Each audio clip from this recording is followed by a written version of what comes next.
चलिए, तो जैसा कि हम लोग बात कर रहे थे केमिकल इक्विलिब्रियम की।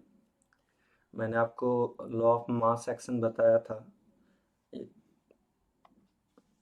इस तरह से एग्जांपल लिए थे। ए ए बी बी और ये जा रहा था आपको सी सी में और प्लस डी डी में। तो आपने देखा था बैक क्लास की जो के इक्विलिब्रियम था उसका वैल्यू आया था सी का पावर सी, डी का पावर डी, अब बाई में ए का पावर ए और बी का पावर बी। ये बैक क्लास हुआ था आपका। मैंने आपको ये भी बताया था कि जब भी के इक्विलिब्रियम की बात की जाएगी तो के इक्विलिब्रियम हम लोग को कहना है के forward, equilibrium constant forward by में इक्विलिब्रियम कांस्टेंट बैकवर्ड। अब इस पे आइए थोड़ा सा डट के थोड़ा क्वेश्चन देख लेते हैं, एग्जांपल की बात करते हैं। तो मैंने क्या क्या बताया था एक बार अगेन फिर से रिपीट कर ले। मैंने आपको बोला था कि जब भी लॉ ऑफ मास एक्शन लिखना हो तो मैंने बोला था कि रेट जो होता है आपस में इक्वल होता है। फॉरवर्ड रिएक्शन का रेट बैकवर्ड रिएक्शन के रेट के बराबर होता है और जो कंसंट्रेशन होता है वो कांस्टेंट होता है। तो जैसा कि आप देख रहे हो कि ए प्लस ए है, बी बी है और वो प्रोडक्ट में जा रहा है सी सी और डी डी में। तो कैसे उसके लिए के इक्विलिब्रियम कैसे लिखेंगे? तो प्रोडक्ट का कंसंट्रेशन बाय में रिएक्टेंट के कंसंट्रेशन से। अब ठीक है, ये तो हो गया।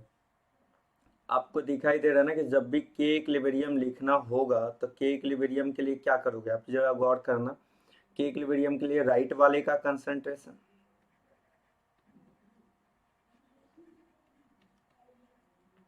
आप बाई में लेफ्ट वाले का कंसंट्रेशन का यूज करना है। अब जो भी रहा, और हर एक पे कुछ ना कुछ आपको पावर डालना है, जो कि ये पावर कहाँ से आने वाला है, कोएफिशिएंट से आने वाला है। जो ये पावर होगा ये पावर आपको ऑब्टेंड होने वाला है कोएफिशिएंट से। तो आप फिर से इस बात को बैठा लो कि जब भी कभी बात की जाएगी के इक्विलिब्रियम की तो के इक्विलिब्रियम लिखने का तरीका ये है कि राइट वाले का कंसंट्रेशन बाय में लेफ्ट, और हर कंसंट्रेशन टर्म पे कुछ पावर होगा, जो पावर कहाँ से आने वाला है, कोएफिशिएंट से आने वाला है। अब देखो बाबू, एक बात समझना जरा। के इक्विलिब्रियम जो है ना, इसमें तीन भाग में हम लोग इसको क्लासीफाई करेंगे। पहला, कि अगर बात करेंगे कंसंट्रेशन के लिए तो उस केस में जो आपका के इक्विलिब्रियम है वो के सी के बराबर होगा। एकदम पूरा फोकस करना है। अगर हम लोग बात कर रहे हैं कंसंट्रेशन के टर्म में तो कंसंट्रेशन के टर्म में आपको बोलना है कि के इक्विलिब्रियम आपका के सी के बराबर होगा। अगर हम लोग बात कर रहे हैं प्रेशर के टर्म में, प्रेशर के टर्म में अगर आप बात करते हो तो के इक्विलिब्रियम आपको कहना है कि वैसी स्थिति में के पी के बराबर होगा। के इक्विलिब्रियम को क्या कहेंगे, के पी कहेंगे। के सी का मतलब हो गया equilibrium constant in terms of concentration, के पी का मतलब हो गया equilibrium constant in terms of pressure, partial pressure. और अगर हम लोग बात करेंगे यहीं पे मोल फ्रैक्शन के टर्म में, तो मोल फ्रैक्शन के टर्म में आपको बोलना क्या है, मोल फ्रैक्शन के टर्म में बोलना है कि के इक्विलिब्रियम जो है वो बराबर होगा के एक्स के। मोल फ्रैक्शन को ये साइन से डिनोट किया जाता है, तो आपको बोलना है कि किसको के एक्स के बराबर होगा। तो अगेन फिर से बोल रहे हैं कि किसको जो के इक्विलिब्रियम है इसको तीन भाग में हम लोग अलग अलग फॉर्म में देखेंगे, के सी, के पी, के एक्स। कंसंट्रेशन के टर्म में के सी का यूज करना है हमें, प्रेशर के टर्म में के पी का यूज करना है, और मोल फ्रैक्शन के टर्म में आपको के एक्स का यूज करना है। अब चलिए ठीक है, आगे की ओर एक एक कर करके सारे टर्म पे बात करते हैं। यह ध्यान से समझिए मैंने क्या क्या बोला है, पहले आप इस बात को समझो। पहला केस फर्स्ट ले रहे हैं। केस फर्स्ट मैंने क्या लिया है, केस फर्स्ट लिया है in terms of concentration. In terms of concentration के टर्म में बात कर रहे हैं, तो कौन के टर्म में बात कर रहे हैं, तो मैंने बोला ना अभी समझाया कि जब भी कंसंट्रेशन की बात की जाएगी तो वैसी स्थिति में के इक्विलिब्रियम को हम लोग के सी से रिप्रेजेंट करेंगे। कंसंट्रेशन के टर्म में मैंने क्या बोला था कि के इक्विलिब्रियम को आपको किससे रिप्रेजेंट करना है, के सी से करना है। अब जरा ध्यान से देखना बाबू, अगर के सी की बात करते हो तो के सी के लिए मैंने क्लियर कट बोला, कोई भी के इक्विलिब्रियम लिखना हो तरीका वही है, राइट वाले का कंसंट्रेशन अब बाई में लेफ्ट वाले का कंसंट्रेशन। क्योंकि अगर आप कंसंट्रेशन की बात कर रहे हो तो आपको कंसंट्रेशन के टर्म में यूज करना होगा। तो कैसे यूज करेंगे हम लोग, तो राइट बाई में लेफ्ट वाले का कंसंट्रेशन, और हर कंसंट्रेशन टर्म पे आपको क्या करना है, पावर डालना है, जो पावर कहाँ से आने वाला है, कोएफिशिएंट से आने वाला है। तो इस बात को आपको बैठा लेना है, ज़रा ध्यान से समझ लीजिए। और जैसे कि मान लो मैंने ऐसा किया, सपोज मैंने लिखा है कि N2 प्लस 3H2 इक्विलिब्रियम का साइन, बाबू ये बोल रहा है कि तुमको दे रहा है ये अमोनिया 2NH3 का फॉर्मेशन हो रहा है। तो आप इसके लिए क्या लिखोगे, तो अगर हमको केसी लिखना होगा तो केसी कैसे लिखेंगे, जरा ध्यान से देखिए। केसी लिखना होगा तो केसी के लिए हमें अप्लाई करना होगा राइट वाला। राइट में देखो, राइट साइड में क्या है, NH3, तो NH3 लिख दो। अब NH3 का कोएफिशिएंट कितना है, 2, जो है वो पावर में दे दो। बाई में लेफ्ट साइड में क्या है, N2 लिख दो। ये वाला जो साइन होता है पार्शियल ब्रैकेट, इसको कंसंट्रेशन कहा जाता है। क्या कहा जाता है, कंसंट्रेशन। इसी का एक और नाम होता है जिसे एक्टिव मास भी कहा जाता है। अब जरा ध्यान से देखो, N2 के आगे कितना कोएफिशिएंट है, 1, कुछ भी नहीं है तो 1। और H2 का कंसंट्रेशन, H2 के आगे देख लेना है कितना है, वैल्यू 3 है। तो इस तरह से हम लोग को डिनोट करना है। अगेन फिर से मैं जो बोल रहा हूँ ध्यान से सुनो, जब भी आपको के इक्विलिब्रियम लिखना हो तो के इक्विलिब्रियम का तरीका होता है राइट वाले का कंसंट्रेशन बाई में लेफ्ट वाले का कंसंट्रेशन। इस तरह से आप के इक्विलिब्रियम लिखोगे। अब बात तो आ गया यहाँ तक। सपोज कि मैंने एक काम किया है, आपको इस तरह से दिया है, suppose SO2 plus half O2, ये आपको प्रोडक्ट दे रहा है SO3। मैंने बोला कि इसका केसी लिखना है आपको। कैसे लिखोगे आप केसी, केसी लिखने का तरीका क्या है, राइट वाले का कंसंट्रेशन लिख दो। राइट में क्या है आपको, SO3 का कंसंट्रेशन, बाई में लेफ्ट वाले का कंसंट्रेशन, लेफ्ट में क्या है, SO2 का कंसंट्रेशन, आगे कोएफिशिएंट कितना है, SO2 पे 1। अब बाई में O2 का कंसंट्रेशन, O2 का कोएफिशिएंट कितना, हाफ, तो पावर जितना कोएफिशिएंट है उतना पावर दे देना है, आपका ये काम हो जाएगा। तो सबसे पहला टर्म जो हम लोग देखे वो क्या देखें, in terms of concentration. Concentration के टर्म में मैंने आपको क्या बताया कि के इक्विलिब्रियम केसी के बराबर होता है, सिंपल लॉजिक है। और के इक्विलिब्रियम लिखने का, केसी लिखने का तरीका नॉर्मल सा है, राइट वाले का कंसंट्रेशन बाई में लेफ्ट वाले का कंसंट्रेशन, और हर टर्म पे कुछ ना कुछ कंसंट्रेशन टर्म पे कुछ ना कुछ पावर होगा, जो कहाँ से आने वाला है, कोएफिशिएंट से आने वाला है। अब चलिए जरा ध्यान से सुनिए,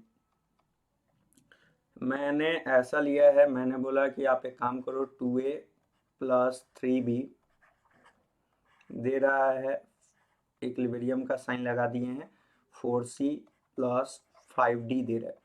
मैंने बोला कि इसके लिए केसी लिख के दिखाओ, तो आप कैसे लिखोगे केसी, केसी लिखोगे पहले तो राइट वाले का कंसंट्रेशन, राइट में C दिखाई दे रहा है, आगे कोएफिशिएंट कितना है, 4, तो जो है वो उसके ऊपर दे देना है पावर में। फिर D दिखाई दे रहा है, D लिख देना है, आगे कोएफिशिएंट कितना है, 5, तो 5 दे देना है। उसके बाद क्या लिखना है, A का कितना है कोएफिशिएंट, आपको 2 दिखाई दे रहा है, 2 दे दो। और B का कोएफिशिएंट बाबू 3 दिख रहा है तो 3 दे देना है। मतलब कि कैसे लिखने का नॉर्मल सा तरीका, राइट में जो है कंपोनेंट, बाई में लेफ्ट, और हर कंसंट्रेशन टर्म पे पावर आएगा, जो पावर कहाँ से आने वाला है, कोएफिशिएंट से आने वाला है। तो इस तरह से आप करोगे तो आपको क्या चीज़ का पता चल जाएगा, केसी का पता चल जाएगा। अब चलिए ठीक है, अब बात करते हैं, एक नोटेबल बात आपको बैठा लेना है नोट करके। नोट का पॉइंट ये है कि ड्यूरिंग कैलकुलेशन ऑफ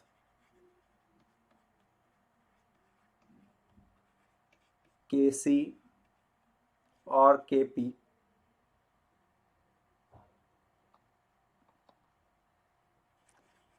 आप इसे अच्छा ऐसे लिखो, ड्यूरिंग कैलकुलेशन ऑफ के इक्विलिब्रियम सॉलिड कॉमा लिक्विड को इग्नोर कर देना है आपको। मीन्स क्या, इग्नोर कहने का सेंस कि वो के इक्विलिब्रियम में पार्टिसिपेट नहीं करेगा, सॉलिड और लिक्विड।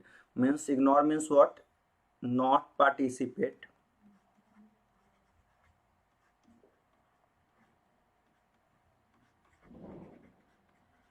इन के इक्विलिब्रियम, के इक्विलिब्रियम में पार्टिसिपेट करने वाला नहीं है। याद रखिएगा, सॉलिड लिक्विड वाला जो कंपोनेंट होता है वो के इक्विलिब्रियम में पार्टिसिपेट नहीं करेगा। मान लो कि मैंने ऐसा किया है कि एक एग्जांपल के तौर पे मैं समझा रहा हूँ।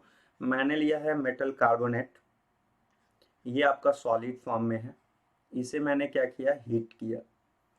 क्योंकि ये क्लोज कंटेनर में है तो आपको पता है कि जो रिएक्शन क्लोज कंटेनर में होता है वो इक्विलिब्रियम का होता है। मैंने आपको बताया भी था बैक क्लास की कौन से रिएक्शन को देख के डिसाइड करेंगे कौन सा रिवर्सिबल है कौन सा इरिवर्सिबल है। तो देखो मेटल कार्बोनेट है, ये टूट के दे रहा है बाबू मेटल ऑक्साइड और प्लस CO2 दे रहे हैं। ये भी S है और ये G है। S स्टैंड फॉर, S का सेंस क्या है, S का सेंस सॉलिड है। S जो मैंने लिखा है यहाँ पे, S का मतलब है सॉलिड। अब मैंने आपको क्या बताया, पहले ये बताओ। मैंने आपको बताया कि अगर आपको इसका केसी लिखना है सपोज, तो केसी कैसे लिखोगे, तो केसी लिखने का तरीका होता है राइट बाय में लेफ्ट। तो राइट में CO2 है तो पहले तो CO2 लिखते रहे। अब बताओ मेटल ऑक्साइड क्या है, सॉलिड है, तो सॉलिड को छोड़ देना है। और नीचे मैंने बोला ना कि जो सॉलिड है उसे छोड़ देना है, तो मेटल ऑक्साइड को नहीं लिखना है। और मेटल कार्बोनेट नीचे लेफ्ट वाला में है, ये भी सॉलिड है तो इसको भी छोड़ देना। आप या तो ऐसे बोलो और नहीं तो एक और तरीका है आपको बोलने का कि जो सॉलिड है और जो लिक्विड है इसकी जगह आपको 1 ले लेना है ड्यूरिंग कैलकुलेशन ऑफ के इक्विलिब्रियम। के इक्विलिब्रियम का जब भी कैलकुलेशन करना है तो सॉलिड के और लिक्विड के जगह आप 1 बैठा दो, ऐसे भी आप दिमाग में रख सकते हो। तो बताओ यहाँ पे मेटल ऑक्साइड क्या है, सॉलिड है, तो इसके जगह 1 बैठा दे रहे हैं। डिवाइडेड बाय लेफ्ट वाला वो भी सॉलिड है, 1 बैठा दे रहे हैं, तो Kc क्या हो जाएगा, CO2 का कंसंट्रेशन हो जाएगा। तो जब भी कभी आपको सॉलिड टर्म दिखाई दे तो आपको ड्यूरिंग कैलकुलेशन ऑफ Kc या Kp या के इक्विलिब्रियम आपको उसके जगह कितना लेना है, 1 लेके चलना है। चलिए ठीक है। अब जैसा कि मान लो कि मैंने ऐसा बात किया, इस तरह से दे रहा हूँ मैं कि आप एक काम करो, ये A2 प्लस 4B, ये मैंने बोला कि ये सॉलिड फॉर्म में है, और दे रहा है 5C, ये सॉलिड प्लस 3D, मैंने बोला ये गैस है, ये भी गैस है। अब बोल रहा हूँ मैं कि सो आप इसके लिए Kc लिख के दिखाओ। Kc कैसे लिखोगे, तो Kc लिखने का तरीका मैंने क्या बताया, राइट वाले का कंसंट्रेशन, राइट में क्या है C और D है, और लेफ्ट वाले का कंसंट्रेशन, लेफ्ट में क्या है B और A। तो राइट वाले का कंसंट्रेशन, तो राइट वाले में आपको पहले तो D दिखाई दे रहा है तो D लिख दो, कोएफिशिएंट 3 है तो पावर 3 दे दो, इनटू जो सॉलिड है उसको, उसकी जगह मैंने बोला है ना कि के इक्विलिब्रियम में जो सॉलिड है उसकी जगह 1 लेना है, ले लो 1। फिर लेफ्ट वाले का कंसंट्रेशन, लेफ्ट वाले में बता दो आप क्या दिखाई दे रहा है, A2, आगे कोएफिशिएंट 1 है तो पावर 1 दे देते हैं। अब इनटू मैंने जो बोला कि सो आपको सॉलिड टर्म रहा या लिक्विड रहा तो के इक्विलिब्रियम का जब भी कैलकुलेशन होगा तो उसके जगह 1। बताओ ये B क्या है, सॉलिड है, तो सॉलिड के लिए आप 1 बैठा दो, तो अल्टीमेटली वही ना आया, D का पावर 3 और A2 का पावर 1। तो आप पहले तो ये बात को बैठा लो कि जब भी कभी आपको के इक्विलिब्रियम का कैलकुलेशन करना है तो उस दौरान जो भी सॉलिड टर्म है या लिक्विड टर्म है उसको इग्नोर कर देना, या फिर आप रफली बोल सकते हो कि उसके जगह 1 बैठा देंगे तो आपका काम हो जाएगा। चलिए ठीक है, अब बात करते हैं Kp का। Kp की बात कर रहे हैं, Kp की बात कर रहे हैं, मतलब in terms of partial pressure पे बात करते हैं। मतलब कि प्रेशर की बात की जाएगी Kp में। Kc में किसकी बात की जाएगी, कंसंट्रेशन। कंसंट्रेशन को मैंने बैक क्लास बताया था आपको कि मोलरिटी या एक्टिव मास कहा जाता है। अब Kp की बात कर रहे हैं तो in terms of partial pressure, partial pressure के टर्म में बाबू आप कैसे सोचोगे, सब सुनना, जरा ध्यान से सुनना। मान लो कि मैंने क्या किया है कि यहाँ पे लिया है N2 3H2, यहाँ दे दिया है 2NH3। अब मैंने आपसे बोला कि एक काम करो, आप बता दो इसका क्या निकालना है आपको। सपोज करो कि Kp निकालना है, तो Kp निकालने का जो लॉजिक आपने पीछे पढ़ा वही पढ़ना है। Kp के लिए याद रखना बाबू, जैसे कि Kc रहा तो Kc के लिए मैंने बोला था कि ये वाला पार्शियल ब्रैकेट का यूज करते हैं, उसी तरह से केपी रहा तो केपी के लिए आपको पार्शियल प्रेशर पी का यूज करना होगा। किसका यूज करना होगा? पी का यूज करना है केपी के लिए। और केसी के लिए किसका यूज करना है? पार्शियल मतलब कि 100 स्क्वायर ब्रैकेट का यूज करना। बताओ केपी लिखना है तो कैसे लिखेंगे? राइट वाले का कंसंट्रेशन, तो राइट वाले का प्रेशर है तो पार्शियल प्रेशर NH3। पावर में कितना दे देंगे? कोएफिशिएंट कितना है? 2, जितना कोएफिशिएंट होगा वही पावर जाएगा। बाई में लेफ्ट वाले का, तो लेफ्ट वाले का तो चूंकि केपी है तो पार्शियल प्रेशर का यूज करेंगे, तो partial pressure N2 into partial pressure H2। आप कोएफिशिएंट कितना है? 3 है तो 3 दे देंगे। तो जब भी आपको केपी या केसी का यूज करना है, अगेन फिर से मैं बोल रहा हूँ, केसी का यूज करना है तो आपको कंसंट्रेशन का यूज करना होगा, और केपी का यूज करना है तो बाबू पार्शियल प्रेशर का यूज करना होगा। और सिंपल सा लॉजिक है, राइट वाले का बाई में लेफ्ट वाले का। अगर केसी है तो कंसंट्रेशन के टर्म में बात की जाएगी, और केपी है तो पार्शियल प्रेशर के टर्म में बात किया जाएगा। तो इस तरह से आपको केपी का भी पता चल जाएगा। चलिए ठीक है, अब आगे की ओर बढ़ते हैं। अगला टर्म आता है के एक्स का।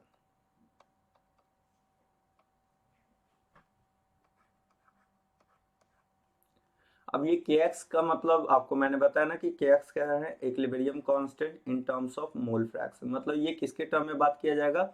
In terms of mole fraction के टर्म में।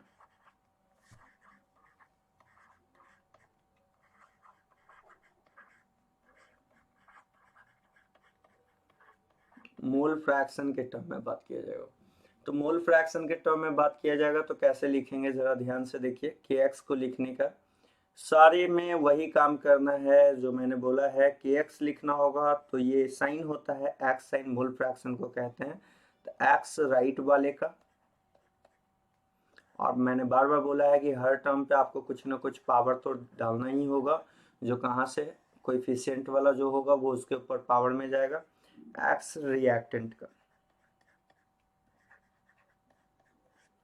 और इस पे भी आपको क्या करना है कि पावर ऐड करना है। तो इस तरह से आप के एक्स का यूज करोगे। जस्ट लाइक कि मान लो कि मैंने लिखा है 2a प्लस बी से ये जा रहा है 4c में। मैंने बोला कि इसका के एक्स लिख के दिखाओ, तो आप के एक्स कैसे लिखोगे? तो के एक्स लिखने का तरीका है राइट वाला। तो एक्स के टर्म में मतलब मोल फ्रैक्शन के टर्म में लिखना है तो एक्स लिख दी। ये एक्स का सेंस है मोल फ्रैक्शन। सी, सी का लिखना है। पावर कितना है आपको दिखाई दे, कोएफिशिएंट कितना है? 4, तो यहाँ पे 4 बैठा दो। फिर राइट बाई में लेफ्ट वाले में आ जाओ। लेफ्ट में क्या क्या दिखाई दे रहा है? ए, तो मोल फ्रैक्शन ए का। एक्स बार बार बोले, मोल फ्रैक्शन को कहना है। आगे कोएफिशिएंट कितना है? 2, तो पावर में 2 दे दो। एक्स बी का आगे कोएफिशिएंट कितना है? 1, तो पावर 1 दे दो। तो इस तरह से आपको के एक्स निकालना है जब भी के एक्स की बात की जाएगी तो ऐसे। तो आप बताओ के जो के इक्विलिब्रियम है, पहला तो के इक्विलिब्रियम का मैंने फॉर्मूला बताया, के फॉरवर्ड बाई में के बैकवर्ड। अब के इक्विलिब्रियम को मैंने दूसरा वे बताया कि के इक्विलिब्रियम लिखना कैसे है, तो राइट वाले का कंसंट्रेशन अब बाई में लेफ्ट वाले का कंसंट्रेशन।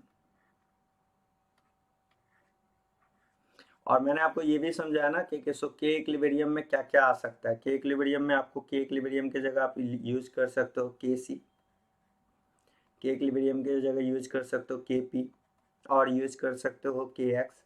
के सी यूज करोगे तो पार्शियल ब्रैकेट का यूज करना होगा। के पी के जगह, के पी कह रहा है पार्शियल प्रेशर के टर्म में, और इसके जगह मोल फ्रैक्शन एक्स का यूज करना होगा। तो इस तरह से आपने के इक्विलिब्रियम का कैलकुलेशन देखा है कि किस तरह से के इक्विलिब्रियम को हम लोग रिप्रेजेंट कर रहे हैं। तो उसमें अलग अलग टर्म्स आया आपका, के पी है, के सी है, के एक्स है। अब चलिए ठीक है, अब ऐसा करते हैं, हम यहाँ पे कुछ रिएक्शन ले ले रहे हैं, आपको इसको डिनोट करना है। जैसे कि सपोज करो कि मैंने क्या किया, यहाँ पे लिया है N2 प्लस 3H2, ये इक्विलिब्रियम का साइन 2NH3 दे रहा है। मैंने बोला कि आप पहला तो इसको रिप्रेजेंट करो केसी के टर्म में, दूसरा रिप्रेजेंट करना है आपको केपी के टर्म में, और तीसरा रिप्रेजेंट करना है आपको के एक्स के टर्म में। ठीक है, अलग अलग टर्म में आपको इसको रिप्रेजेंट करना है।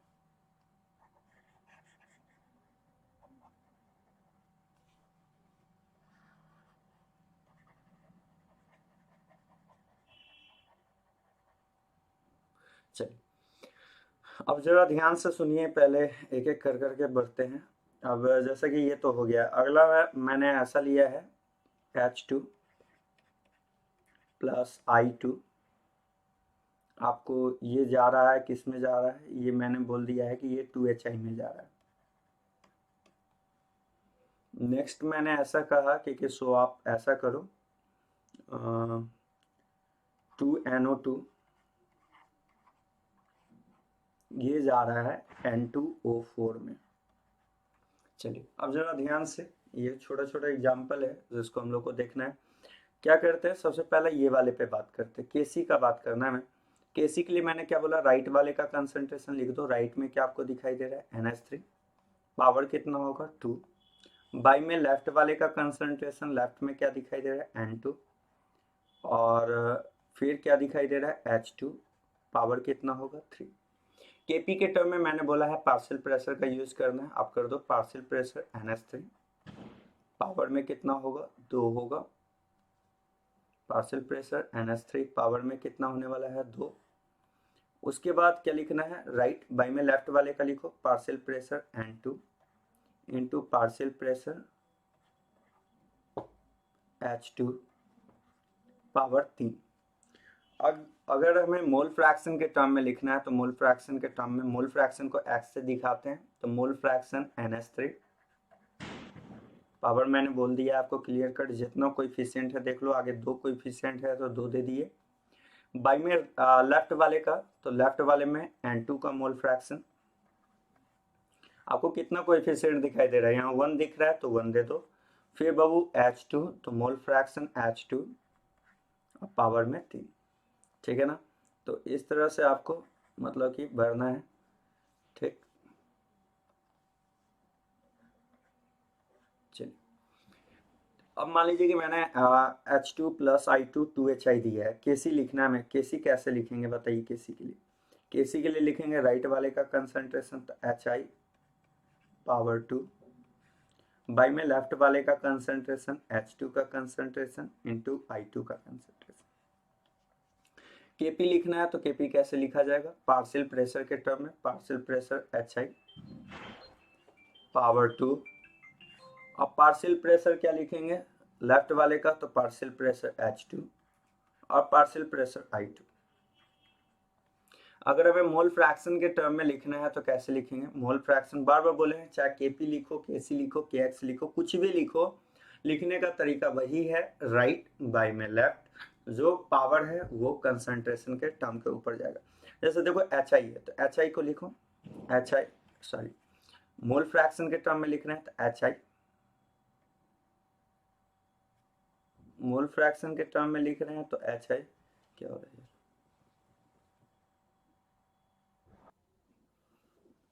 तो देखिएगा मोल फ्रैक्शन के टर्म में कैसे लिखेंगे, राइट वाला में क्या दिखाई दे रहा है आपको एच आई, पावर में कितना लोगे आप 2, बाई में लेफ्ट वाले में क्या लिखोगे मोल फ्रैक्शन H2 और इनटू मोल फ्रैक्शन I2। ये जो आपको x दिखाई दे रहा है ये मल्टीप्लिकेशन का साइन नहीं है, ये मोल फ्रैक्शन है। हाँ ये दो H2 और I2 के बीच में दिए हैं, ये मल्टीप्लिकेशन का साइन है। तो आप सिंपल ये ऐसे याद रखो कि जब भी Kp या Kx या Kc कुछ भी लिखना हो, K इक्विलिब्रियम, तो राइट वाले का कंसंट्रेशन, राइट वाला कंपोनेंट बाई में लेफ्ट वाला, Kc होगा तो कंसंट्रेशन के टर्म में बात किया जाएगा, Kp होगा तो पार्शियल प्रेशर के टर्म में, और Kx होगा तो मोल फ्रैक्शन के टर्म में। अब चलिए जरा ध्यान से देखिएगा इस वाले में, इसके लिए अगर हमें Kc लिखना हो तो कैसे लिखेंगे, राइट में आपको क्या दिखाई दे रहा है N2O4, बाई में लेफ्ट में क्या दिखाई दे रहा है आपको NO2, जो दिखाई दे रहा है उसका कोएफिशिएंट देख लीजिए कितना है 2, जितना कोएफिशिएंट होगा, N2O4 का कोएफिशिएंट 1 था तो दिखाने की कोई जरूरत है ही नहीं। अब बताओ राइट वाला Kp लिखना है, तो Kp के लिए मैंने बोला है पार्शियल प्रेशर का यूज करेंगे, पार्शियल प्रेशर N2O4, अब बाई में राइट बाई में लेफ्ट, लेफ्ट में क्या दिखाई दे रहा है NO2, तो पार्शियल प्रेशर NO2, कोएफिशिएंट कितना है 2 तो पावर 2 डाल देंगे। Kx के टर्म में लिखना हो तो क्या करेंगे, मोल फ्रैक्शन क्या लिखेंगे N2O4, बाई में क्या लिखेंगे मोल फ्रैक्शन NO2, और पावर कितना है 2, तो जितना होगा कोएफिशिएंट पे चलेगा, जो कोएफिशिएंट है वही पावर जाएगा। तो आपको क्या क्या दिखाई दिया ये बता दो, आप क्या क्या देखे। पहला तो आपने देखा केसी का कैलकुलेशन, दूसरा आपने देखा केपी के बारे में, तीसरा आपने देखा के एक्स के बारे में। रहे कुछ भी, चाहे केपी रहे, केसी रहे, के एक्स रहे, आपको बस सिंपल बात ये याद रखना है कि केपी रहा तो पार्शियल प्रेशर का यूज होगा, केसी रहा तो वैसी स्थिति में कंसंट्रेशन, और के एक्स रहा तो मोल फ्रैक्शन, जिसको एक्स से डिनोट करते हैं, जो आपका यहाँ पे मोल फ्रैक्शन H2। अगेन ये जो थोड़ा सा सर्किल हो गया, ये थोड़ा एरर हो रहा है इससे, तो आप उसको दिमाग में बैठा लो कैसे कैसे आपको चलना है, आपके सामने है। तो हम लोग का केपी का भी काम हो गया, केसी का भी, के एक्स का भी। तो बाबू, और मैंने जो बोला है कि सॉलिड और लिक्विड कभी भी आए तो केसी और केपी का कैलकुलेशन जब भी आपको करना है तो वैसे स्थिति में आपको उसको क्या कर देना है, इग्नोर कर देना है। तो ये तो हो गया हम लोग का केपी, केसी, के एक्स। अब चलिए जरा आगे की ओर बढ़ते हैं, हम लोग बात करने वाले हैं रिलेशन बिटवीन,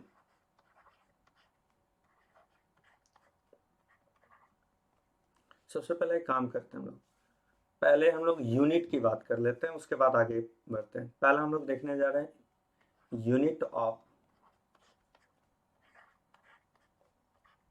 केपी, केसी का यूनिट देखने जा रहे हैं। जरा ध्यान से देखिएगा, अगर आपको केपी का यूनिट निकालना है तो केपी का यूनिट निकालने का तरीका सिंपल सा है, एटीएम का पावर डेल्टा एन लगा देना आपको। केपी का यूनिट कैसे निकालोगे आप, एटीएम का पावर डेल्टा एन लगा देना, क्योंकि एटीएम जो है प्रेशर का यूनिट होता है।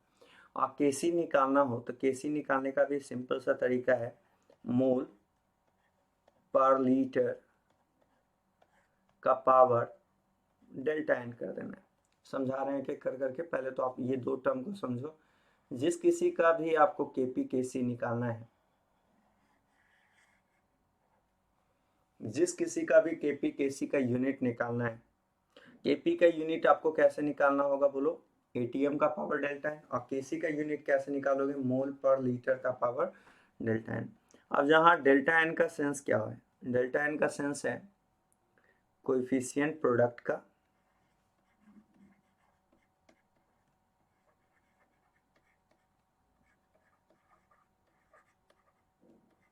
माइनस कोएफिशिएंट रिएक्टेंट वाले का।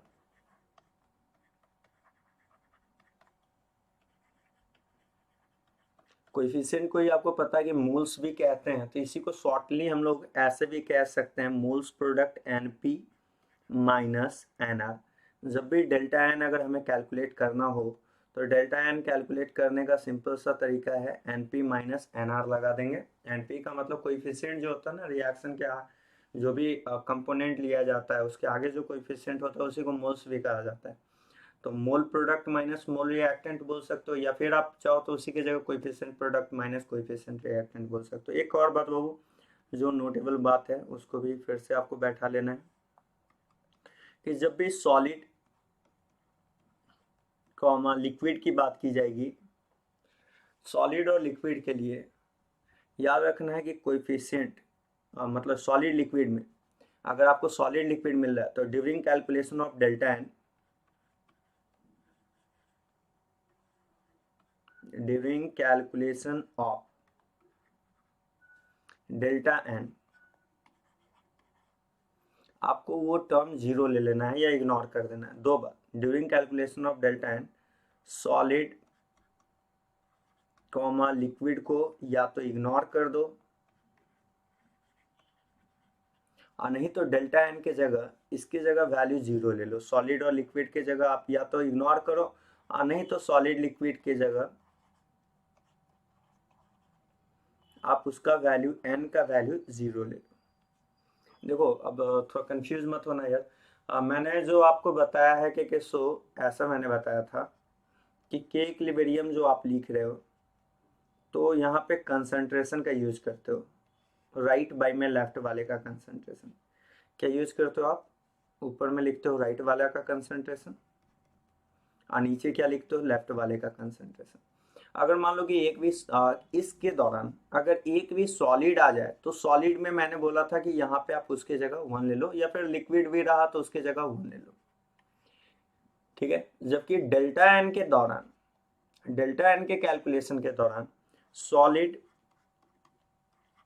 कॉमा लिक्विड के जगह आपको एन का वैल्यू 0 लेके चलना है। दोनों में थोड़ा सा इग्नोर करना है, या तो आप इग्नोर कर दो और नहीं तो समझ में आने के लिए, अगर ना समझ में आ रहा हो तो सिंपल वर्जन में आप ऐसे समझो कि केपी केसी का कैलकुलेशन कर रहे हैं तो उस दौरान आपको 1 लेना है, जबकि डेल्टा एन का कैलकुलेशन कर रहे हैं तो उसके दौरान आपको एन का वैल्यू 0 लेना है।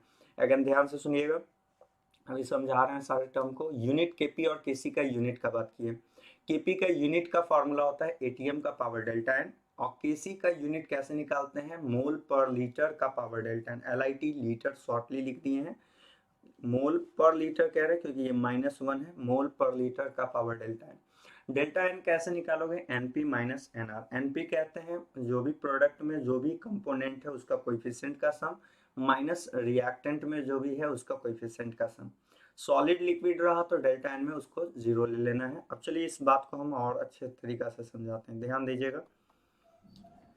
हम मान लीजिए कि मैंने क्या किया है कि सपोज मैंने आपको ऐसा कहा कि भाई एक काम करो, आप ले लो H2 प्लस I2, ये 2HI में जा रहा है, ठीक है। मैंने ऐसा लिया कि H2 प्लस I2 ये आपको 2HI में जा रहा है। मैंने बोला कि यूनिट बताना है आपको, Kp का भी बताना है एंड Kc का भी बताना है। तो सबसे पहला काम है कि आपको कि डेल्टा एन यहाँ पे निकालो। डेल्टा एन कैसे निकालोगे, एनपी माइनस एनआर के हेल्प से। प्रोडक्ट में कोएफिशिएंट आपको 2 दिखाई दे रहा है, रिएक्टेंट में बताओ H2 का भी कोएफिशिएंट 1, I2 का भी 1, तो 1 1 2, यानी डेल एन का वैल्यू 0 हो जाएगा।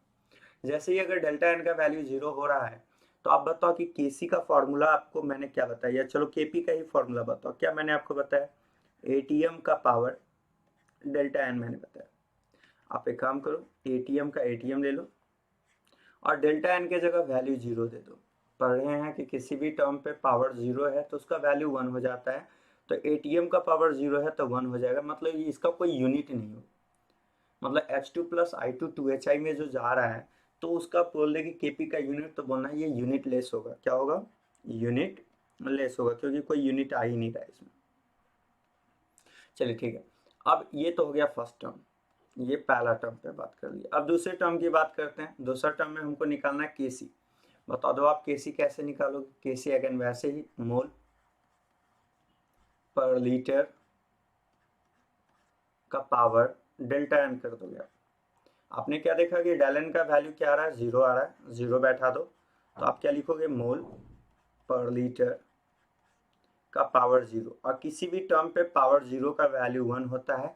1 एक नंबर है, कोई यूनिट नहीं है, इसलिए इसे कहेंगे ये भी आपका यूनिट लेस हो जाएगा। एक बार फिर से आप रिकॉल कर लो मेरे साथ, जो जो टर्म्स पढ़े हो वो आपके जुबान पे होना चाहिए। कि इक्विलिब्रियम कैसे निकालोगे, राइट वाले का कंसंट्रेशन बाई में लेफ्ट वाले का। हर कंसंट्रेशन टर्म पे बाबू कुछ कोएफिशिएंट आएगा, जो आपको मतलब पावर जो आता है हर एक कंसंट्रेशन टर्म पे वो कोएफिशिएंट के बराबर होता है। के इक्विलिब्रियम का मैंने एक और टर्म बताया था, के फॉरवर्ड बाई में के बैकवर्ड। मैंने ये भी बताया कि केसी रहेगा तो आपको कंसंट्रेशन का यूज करना है, केपी रहेगा तो आपको पार्शियल प्रेशर का यूज करना है, और के एक्स रहा तो मोल फ्रैक्शन का यूज करना है। ड्यूरिंग अगेन फिर से आप इस बात को दिमाग में रखना कि जब भी सॉलिड लिक्विड रहेगा तो केपी केसी के कैलकुलेशन में उसके जगह आपको 1 बैठा देना है, जबकि सॉलिड और लिक्विड में, जबकि आपको डेल्टा एन के कैलकुलेशन में उसके जगह 0 बैठा देना। चलिए हम और सारे एग्जांपल लेते हैं, क्लियर हो जाएगा, ध्यान से देखिएगा। मान लीजिए कि मैंने क्या किया है, मैंने ऐसा ले लिया है, सपोज मैंने क्या कहा कि KClO3 है, ठीक है। चलो वैसे तो ये रिएक्शन इरिवर्सिबल हो जाता है, तो इसको आप ऐसा ले लो। मैंने बोला कि मेटल कार्बोनेट है, ये सॉलिड है, ये टूट रहा है, मेटल ऑक्साइड। एस बबू स्टैंड फॉर सॉलिड को रिप्रेजेंट कर रहा है। अब प्लस यहाँ से आपको बोल दिया कि सो आप एक काम करो, मेटल ऑक्साइड में गया है और यहाँ पे O2 गैस दे रहा है। अब बताओ, मैंने यहाँ पे आपको बोला कि केपी भी बताना है आपको, केपी केसी का यूनिट आपको बताना है, ऐसा क्वेश्चन। चलिए अब कैसे चलेंगे, आराम से स्टेप बाय स्टेप चलते हैं हम लोग। पहले तो हमको केपी और केसी की बात की जा रही है, तो केपी कैसे निकालना है। केपी के लिए मैंने आपको सिंपल सा तरीका बताया, एटीएम का पावर डेल्टा एन। बाबू एक काम करो, सबसे पहला काम तुम्हारा ये है कि यहाँ से डेल्टा एन निकालना। डेल्टा एन कैसे निकालोगे, एनपी माइनस एनआर के हेल्प से, ठीक है। एनपी माइनस एनआर के हेल्प से डेल्टा एन निकालोगे, निकाल दो। अब जरा गौर से देखना, एनपी का मतलब हो गया मोल्स प्रोडक्ट। मोल किसको कह रहे हैं, जो आगे कोएफिशिएंट है। देखो इसके आगे कितना कोएफिशिएंट है, 1। इसके आगे भी कितना है, 1। इसके आगे भी कितना है, 1। अगर 2 रहता तो मोल्स कितना होता, 2। 4 रहता तो 4। मतलब जो आगे कोएफिशिएंट होता है उसी को मोल्स भी कहा जाता है, ठीक है ना। स्टोइचोमेट्री में तो पढ़ना ही है आपको। तो बताओ आगे मोल्स की कोएफिशिएंट कितना दिखाई दे रहा है, आप ये बताओ। प्रोडक्ट वाले में, ये प्रोडक्ट है, तो प्रोडक्ट में आपको क्या दिखाई दे रहा है, metal oxide plus O2 gas. O2 gas है, तो गैस है तो गैस वाला का कोएफिशिएंट आप देख लो कितना है, 1। प्रोडक्ट में पहले एक एक कर करके, डेल्टा एन में मैंने क्या बताया, NP minus NR. Solid liquid के लिए एन का वैल्यू कितना लेना है, 0। तो O2 वाला का आपको 1 दिखाई दे रहा है। मेटल ऑक्साइड सॉलिड है तो इसकी जगह 0 minus reactant metal carbonate again solid है तो इसका भी आपको भले ही 1 दिखाई दे रहा है, लेकिन मैंने क्या बोला, या तो इग्नोर कर दो, हटा दो, लो ही मत।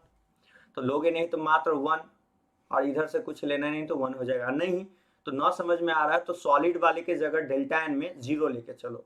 तो एन प्रोडक्ट में 1, सॉलिड वाले के जगह 0 माइनस एन रिएक्टेंट में ये भी सॉलिड है तो 0, तो डेल्टा एन 1 हो जाएगा।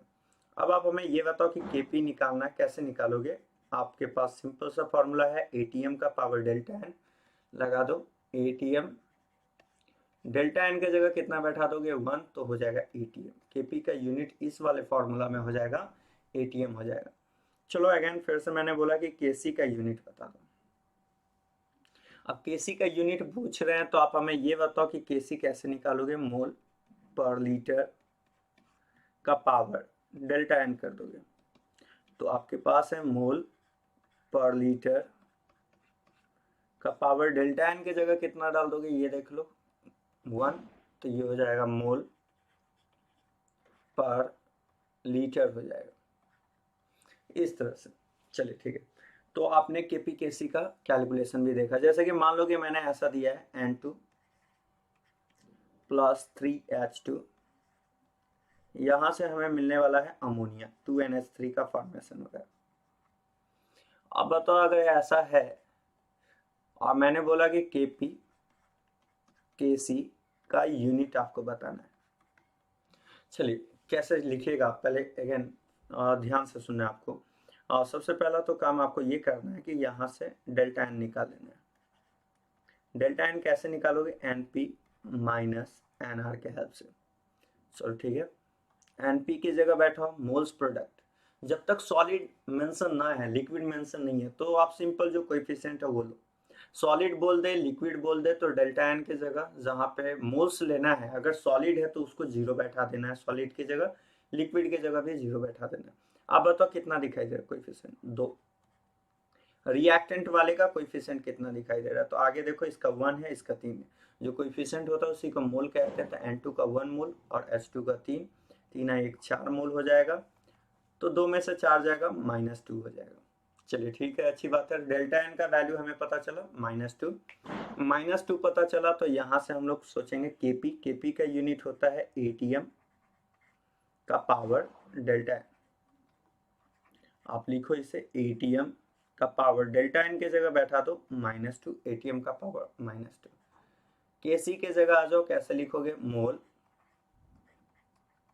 पर लीटर डेल्टा एन, मोल पर लीटर, और डेल्टा एन की जगह कितना बैठा दोगे, -2। बाबू गुना कर दोगे, ये वाला वैल्यू को हम यहाँ पे लिख रहे हैं, जरा ध्यान से देखिएगा। गुना कर दीजिएगा, आप सही से लिखना, मेरे पास स्पेस नहीं है उस वजह से। गुना कर दो, अंदर में सारे में गुना करोगे तो क्या हो जाएगा, मोल -2, ये पावर को सब में गुना कर दिए तो -2, और -1 -2 हो जाएगा, माइनस माइनस प्लस हो जाएगा, लीटर का पावर 2। तो आपको क्या दिखाई दिया कि सो जब भी डेलन का कैलकुलेशन करना है तो कैसे जाना है। अब चलिए एक दो और एग्जांपल ले लेते हैं तो क्लियर हो जाएगा। और चलिए ध्यान दीजिएगा, मान लीजिए मैंने ऐसा लिखा है PCl5, ये ब्रेक डाउन हो रहा है PCl3 प्लस Cl2 में, PCl3 प्लस Cl2 में ब्रेक हो रहा है। अब आप हमें 1 बाय 1 ऐसे समझाओ कि ये है PCl5 से PCl। अब मैंने बोला कि इसका Kp भी बताना है, Kc भी बताना है और यूनिट बताना है Kp Kc का। कैसे लिखोगे आप? Kp के लिए पहले तो डेल्टा एन निकालो बाबू। डेल एन अगर निकाल लेते हैं तो कम हो जाएगा, पहले डेल्टा एन निकाल लेते हैं। डेल्टा एन निकालने का तरीका मैंने क्या बताया? डेल्टा एन जब भी किसी का निकालना है तो सिंपल सा तरीका है एन प्रोडक्ट माइनस रिएक्टेंट करना है। तो चलिए एन प्रोडक्ट माइनस रिएक्टेंट करना है, तो प्रोडक्ट में आप देख लो आगे कोएफिशिएंट 1 है और Cl2 का भी 1 है, एक एक कितना हो जाएगा 2। अब माइनस रिएक्टेंट का कोएफिशिएंट 1, 2 में से एक गया 1 हो जाएगा। जल्दी से बताइएगा Kp का यूनिट, Kp का यूनिट क्या होता है? अभी आपने पढ़ा है यूनिट का फॉर्मूला। Kp का यूनिट होता है एटीएम का पावर डेल्टा एन।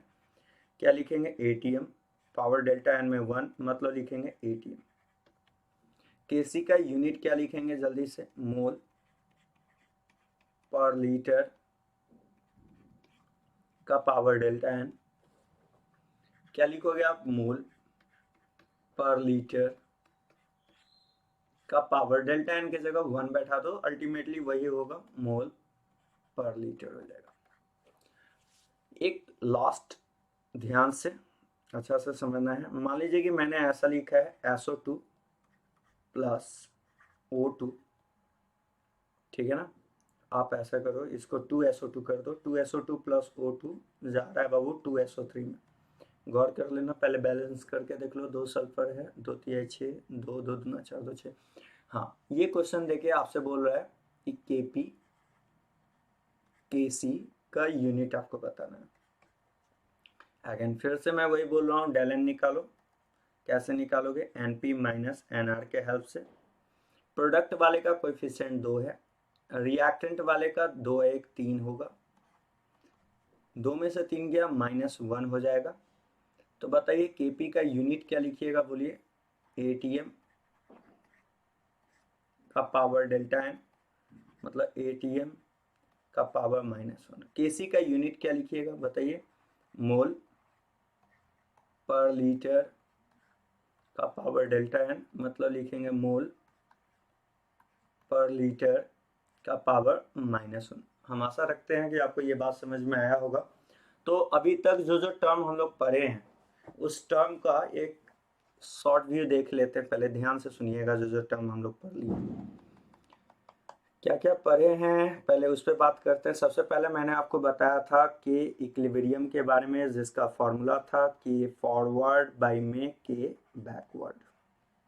मैंने आपको बोला था कि एट इक्विलिब्रियम पे दिमाग में ये रखना है कि इक्विलिब्रियम पे होता क्या है, रेट इक्वल होता है और कंसंट्रेशन कांस्टेंट रहता है।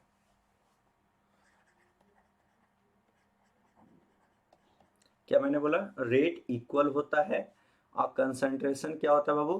कांस्टेंट होता है। किस पे?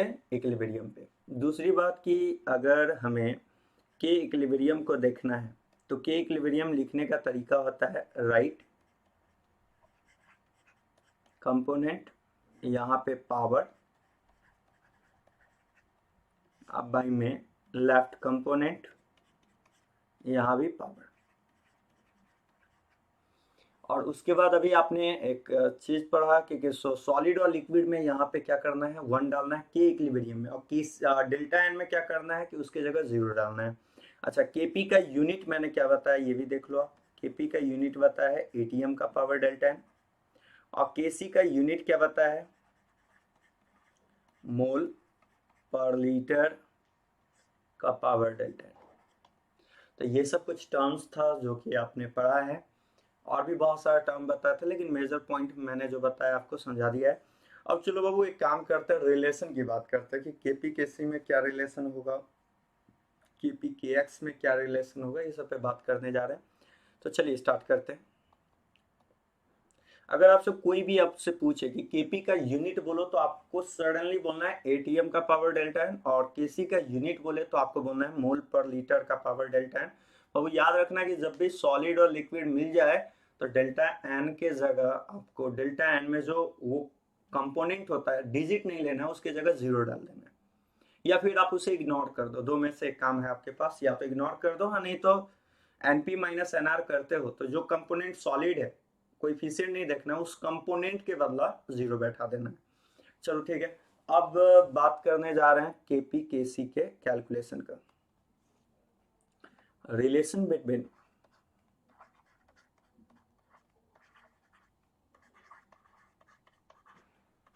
केपी एंड केसी, ध्यान से सुनो। केपी और केसी में रिलेशन देखना है हमें, कैसे देखेंगे उसकी बात करते हैं। पहले तो हम एक काम करते हैं, मैंने आपको यहाँ पे लिख लिया है ए से ए जा रहा है, ठीक है ना, और बी से बी जा रहा है, सी से सी जा रहा है और डी से डी जा रहा है। चलो ठीक है, अब ऐसा करते हैं हम लोग, सबसे पहला केसी का एक्सप्रेशन लिखने जा रहे हैं। केसी का एक्सप्रेशन कैसे लिखोगे, केसी लिखने का तरीका मैंने बताया अभी आपको। क्या करना होता है केसी में, राइट बाय में लेफ्ट। तो राइट में आपको क्या क्या दिखाई दे रहा है हमें ये बता दो। सी दिखाई दे रहा है, आगे कोएफिशिएंट सी है तो सी दे दो। डी दिख रहा है तो डी का डी लिख दो, आगे कोएफिशिएंट डी है तो स्मॉल डी लिख दो। बाय में लेफ्ट में बताओ ए है तो ए का ए लिख दो, आगे कोएफिशिएंट स्मॉल ए है। बी है तो बी का बी लिख दो, आगे कोएफिशिएंट स्मॉल बी है। तो इस तरह से कैसे लिखा है, आई थिंक आपको समझ में आया होगा कैसे लिखा कैसे मैंने। आप इसे क्या करो, इसे इक्वेशन 1 मान लो। अब एक काम करते हैं, केपी की बात करते हैं। केपी के लिए मैंने क्या बोला था, केसी रहा तो कंसंट्रेशन, केपी रहा तो पार्शियल प्रेशर। पार्शियल प्रेशर के टर्म में कैसे लिखेंगे, सो देखो, पार्शियल प्रेशर लिखना हो तो पार्शियल प्रेशर लिखने का तरीका है पार्शियल प्रेशर सी का पावर सी, राइट वाला। फिर राइट में क्या दिखाई दे रहा है, पार्शियल प्रेशर डी का पावर डी। लेफ्ट में क्या दिखाई दे रहा है, पार्शियल प्रेशर ए का पावर ए। फिर क्या दिखाई दे रहा है, पार्शियल प्रेशर बी का पावर बी। इस तरह से आपने क्या किया कि राइट वाला भी और केपी भी निकाल लिया, केसी भी निकाल लिया। अब वो एक काम करते हैं, इसे 2 ले लेते हैं। हमें रिलेशन स्टेबलाइज करना है, तो रिलेशन तब होगा जब एक के फंक्शन में हमें लिखना होगा। अब जरा ध्यान से सुनो, आप जो बात बोलना चाह रहे हैं एकदम ध्यान से पूरा फोकस करना।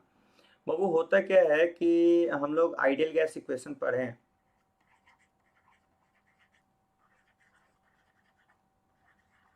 इक्वेशन में आप क्या लिखते हो पहले ये बताओ। आप लिखते हो ना PV इक्वल्स टू NRT,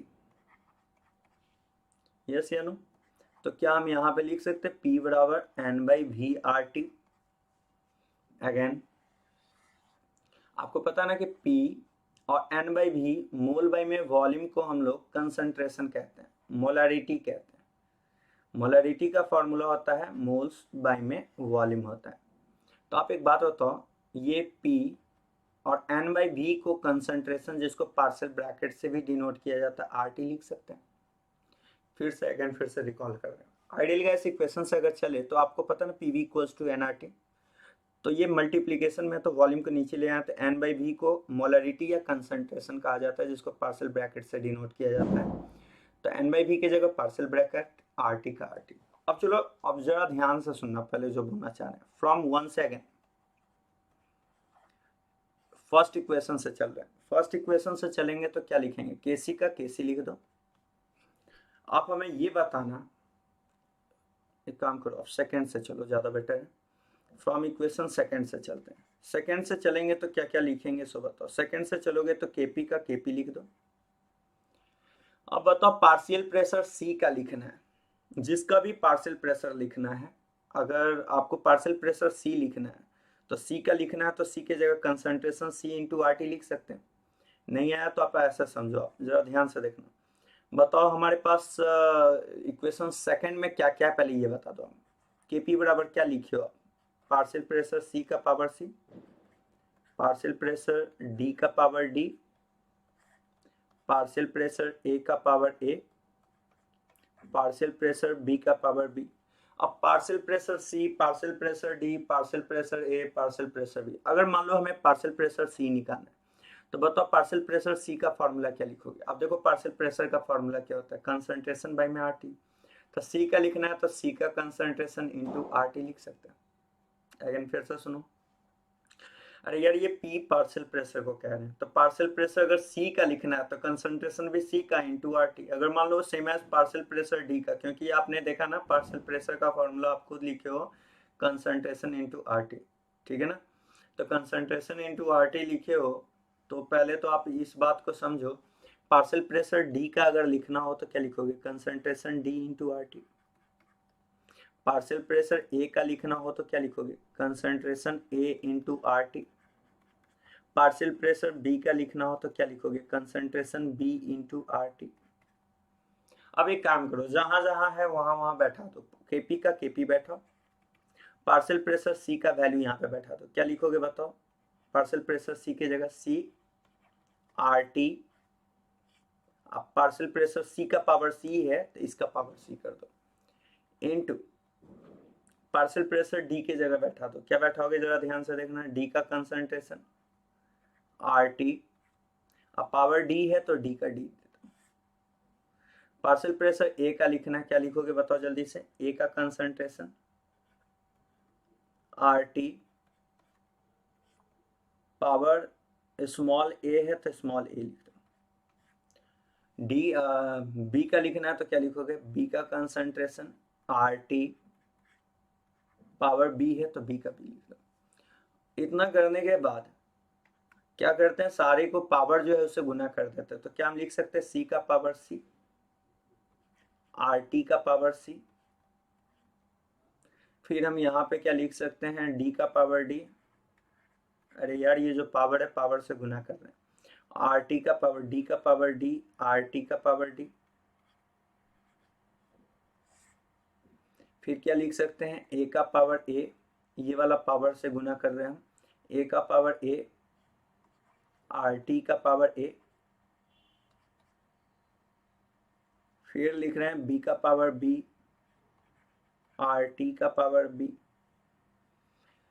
पहले यहां तक आप हमें बताओ क्या ये बात समझ में आया या नहीं। लेकिन फिर से हम लिख दे रहे हैं बाबू, रिलेशन स्टेबलाइज करना है केपी और केसी में। मैंने एक टर्म समझा, प्रूफ कर रहे हैं, वैसे तो अल्टीमेटली आपको फॉर्मूला दिमाग में ही रखना है, लेकिन फिर भी प्रूफ कर रहे हैं केपी केसी में रिलेशन। तो पहले केसी मैंने एक रिएक्शन ले लिया है, अपने से मान लिया है, मैंने क्या किया, केसी का टर्म लिखा है, तो केसी कैसे लिखोगे, कंसंट्रेशन के टर्म में, केपी कैसे लिखोगे, पार्शियल प्रेशर के टर्म में।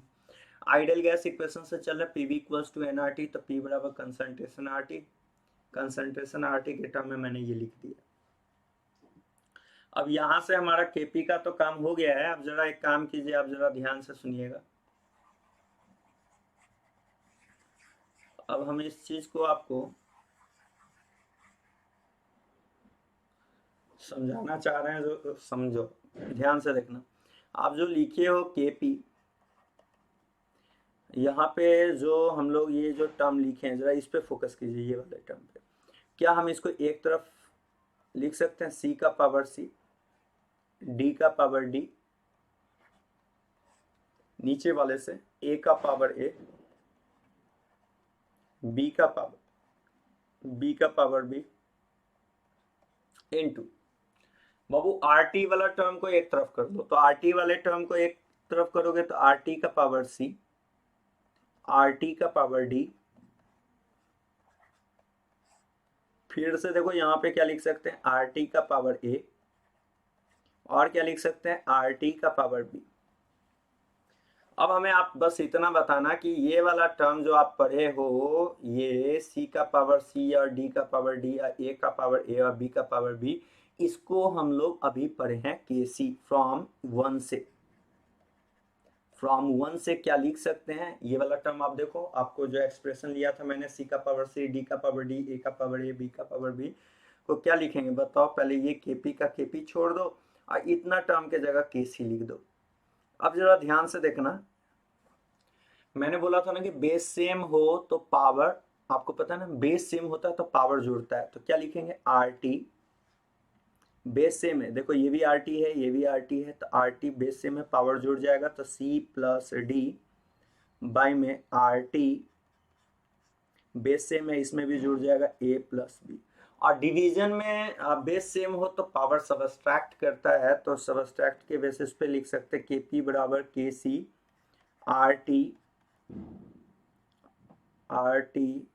यार इसका थोड़ा सा एरर हो रहा है, ये T है बाबू, ठीक है ना, RT लिखा हुआ है, थोड़ा सा समझो।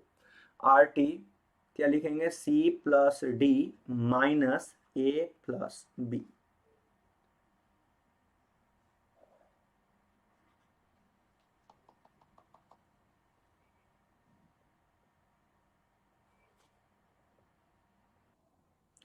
तो इस वाले टर्म को जरा ध्यान से देखना है, क्या लिख सकते हैं, A+B।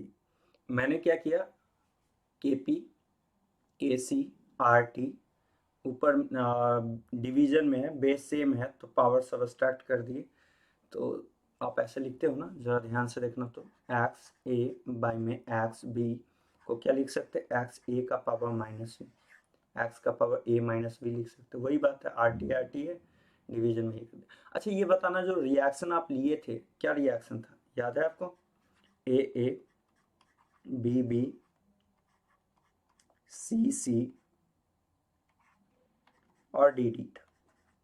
क्या हम इसका डेल्टा एन लिखना चाहें तो कैसे लिखेंगे, एन प्रोडक्ट, तो प्रोडक्ट में बताओ क्या क्या दिखाई दे रहा है, C+D minus N reactant, reactant में क्या लिखेंगे, A+B। तो ये नहीं दिखाई दे रहा, C+D माइनस A+B को हम लोग डेल्टा एन लिख सकते हैं, यस या नो। तो आप बताओ हमें Kp बराबर क्या लिखे, Kc का Kc लिख दे रहे हैं, RT का RT। अब बाबू जरा ध्यान से इस बात को समझो, जरा ध्यान से समझना,